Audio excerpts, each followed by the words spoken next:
ঈদের পরের দিনই সকালে ঘুম থেকে উঠে নাস্তা খেতে খেতে হঠাৎই প্ল্যান করে ফেললাম চিটাগাং যাব। চিটাগাং আমার বড় আপু থাকে, যেমন প্ল্যান তেমনই। দুপুরে কোনো রকম খাওয়া দাওয়া করেই বাচ্চার বাবা এসে আবদুল্লাপুর থেকে টিকিট কেটে নিয়ে গেছিলো। দুপুরবেলা সকালবেলা নাস্তা খেয়ে এসে তো দুপুরবেলাই আমরা রেডি হয়ে গেছি, এখন বিকেলের বাসে রওনা হচ্ছি। ভাগ্যিস বিকেলের বাসের 4টা টিকিট পাওয়া গেছিলো, যার কারণে যেতে পারছি। আর এমনি নর্মাল বাসগুলোর তো টিকিট অ্যাভেলেবেল, তবে এসি বাসগুলোর টিকিট অ্যাভেলেবেল ছিল না, যেহেতু প্রচণ্ড গরম, মানুষ এখন এসিতেই চলাফেরা করতে খুব পছন্দ করে, যার কারণে এসির বাসের টিকিটগুলো একদম অ্যাভেলেবেল থাকে না। যাই হোক, আলহামদুলিল্লাহ আমরা আল্লাহর নামে রওনা হচ্ছি। আমাদের সাথে আপনারা থাকবেন পুরো ব্লগটা জুড়ে। ছোট একটা ব্লগ নিয়ে আমি সবসময় এরকমটা আমার জীবনের ছোটোখাটো বিষয়গুলো শেয়ার করি। আপনাদের ভালো লেগে থাকলে লাইক কমেন্ট শেয়ার করবেন। শেয়ার তো অনেক কিছুই করেন, আমার ব্লগটা না হয় আজকে একটু শেয়ার করে দিলেন। যাই হোক, বাস আলহামদুলিল্লাহ আমরা উঠে গেছি, বাস এখন ছেড়ে দিয়েছে।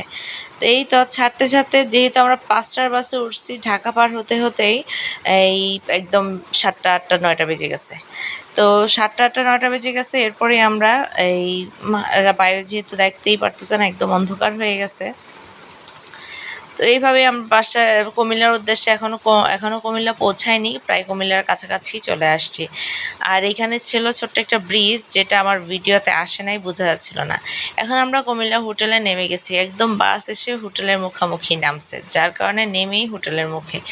তো এইটা হচ্ছিল কুমিল্লার হোটেল। হোটেলটার নাম ছিল না, তাই আমি নামটা বলতে পারলাম না। নামটা হয়তোবা নাম থাকলে, আমি সব হোটেলের নাম জানি না, যার কারণে এই হোটেলটার নামও জানি না।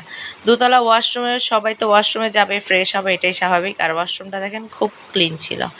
এই যে আমরা হাত মুখ ধুয়ে ফ্রেশ হয়ে নিয়েছি, এখন নিচে যাব, গিয়ে দেখি কি খাবার আছে না আছে, কারণ রাতে যেহেতু এখন 9টা বাজে, তো অনেক ভারী কিছু খাবো না, একবারে বোনের বাসায় গিয়ে রাতে খাওয়া দাওয়া করব।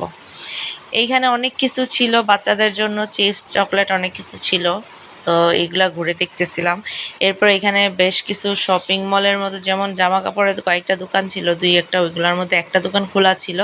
আর এই যে আমার বাচ্চাটা দেখতেছেন, তারা অপেক্ষা করতেছে তার বাবার জন্য। এই তো আমরা খাওয়া দাওয়া করে হোটেলের সামনে চলে আসছি। খাওয়া দাওয়ার আসলে ব্লগটা ভিডিও করা হয়নি। এখন আমাদের হাতে চা, মানে কফি, আমরা এখন কফি খাচ্ছি দুইজনে। আর বাইরে এসে একটু দাঁড়াইছি, কারণ একটু পরে বাস ছেড়ে দিবে, যেহেতু 20 মিনিটের কথা বলে আধা ঘন্টা সবসময় বাস থাকে, কারণ খেতে 20 মিনিটে তো আর খাওয়া দাওয়া হয় না। তো এই তো বোনের বাসায় চলে আসছি রাতে, এখন খাওয়া দাওয়া করছি। এর পরের দিন সকালে বোনে আবার নাস্তা খাওয়ার পর জাম ভর্তা বানাই দিছে।